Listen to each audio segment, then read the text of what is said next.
Hi there everyone, welcome to the video, and in this lesson we're going to be going through a D minor pentatonic economy picking pattern. So before I get into the actual lick, I'm just going to briefly explain the differences between economy picking and then alternate picking. Then after that we'll just get cracking and straight on with the lesson. So here it is.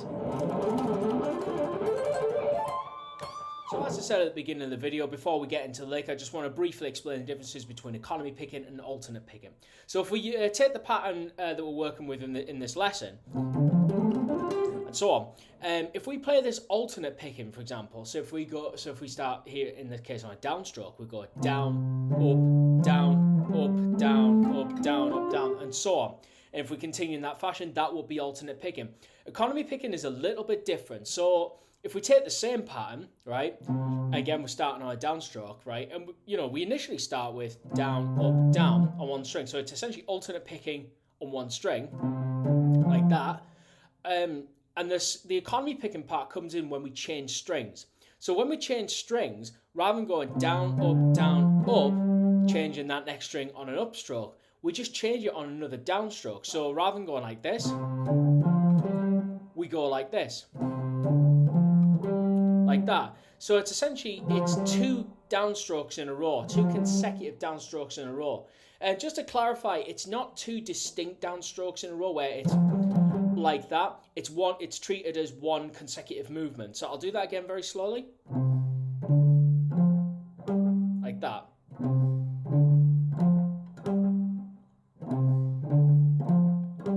Versus. So hopefully you can at least see the difference. And this kind of picking, it lends itself to a very kind of smooth way of picking. So you can kind of you can sort of see the difference, particularly if you use like just a 3-note per string major scale, for example. So if I play as all alternate picking, go down, up, down, up, down, up, down, up, down, up, and so on. If we play that with economy picking, it is if we play with all economy picking, it's the same rules in terms of the string chain. So if we go down, up, down, we just hit that on another downstroke, down, up, down, and every string change is on a downstroke, or is in essence a sweep picking motion. Say if we start on an upstroke, everything will be on an upstroke. So if we go up, down, up, same principle applies.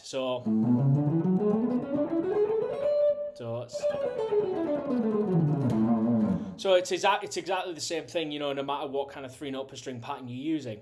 In this lens, this is a very kind of sort of quite a smooth way of picking. You still have that aggression from doing alternate picking one string, but the smoothness comes into it from really the economical string change. You don't get this kind of really sort of machine gun like sounds that you get from alternate picking when you go that kind of thing, you know what I mean? But it doesn't have the same smoothness as legato, but it's not the same aggression as, say, alternate picking. So yeah, those are the brief differences between, that's a brief explanation between the differences of alternate picking and economy picking. So with that in mind, let's get on with the rest of the lesson. So we're just operating in the D minor pentatonic scale, and we're going to be spreading this out using 3 notes per string. So we're just going to be starting on the 8th fret of the lowest string on a downstroke like that. So we're going to be going 8, 10, 12. So it's going to look like this. So that's going to be down, up, down, like that. And we do that once.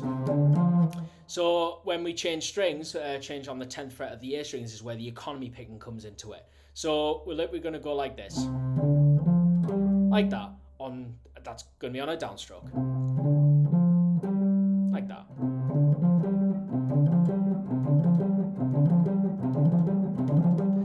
You might want to drill that as many times as you need to get used to that string change, just to drill it as many times as you need to. So once we've landed there, we're going to do this kind of 7-note cycle, I guess, so it's going to be kind of like a cycle which is going to set us up nicely for the string change. So it's just going to look like this. Like that. So that's going to be 10, 12, 15, 12, 10, 12, 15, like that. So, like that. So in combination with the previous one.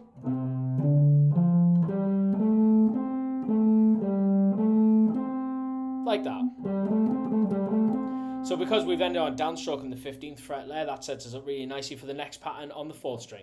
So it's going to be a similar kind of pattern. So it's going to be 12, 15, 17, 15, 12, 15. So it's just going to look like this. So both together. Like that. So I'll do it once more.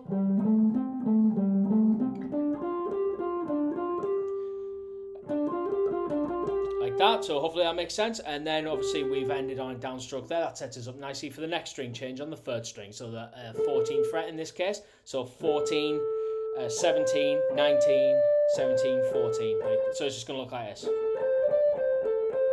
The ending's going to be a little bit different here, so it's not going to be where we're going to the next string and do a similar pattern.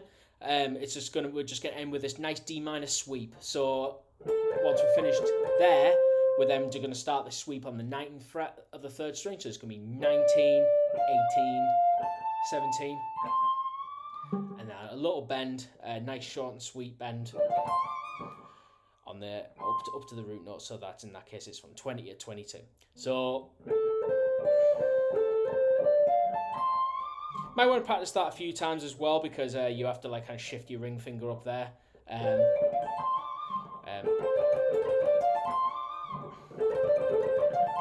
It's going to be a little bit fiddly, but you know, once you get it, once you practice it enough times, you'll get it.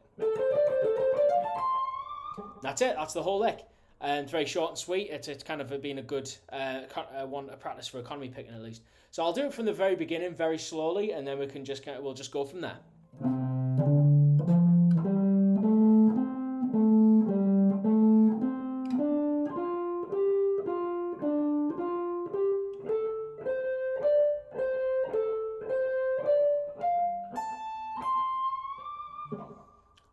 I'll do that one spot.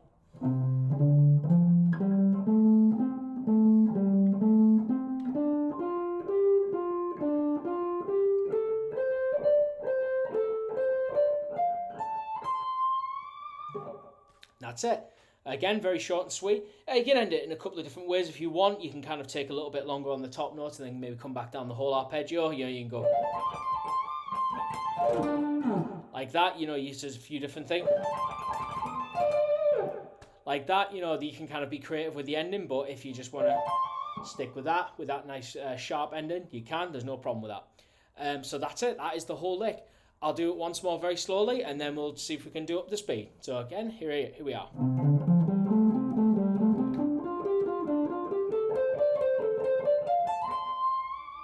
And let's see if we can do it up to speed.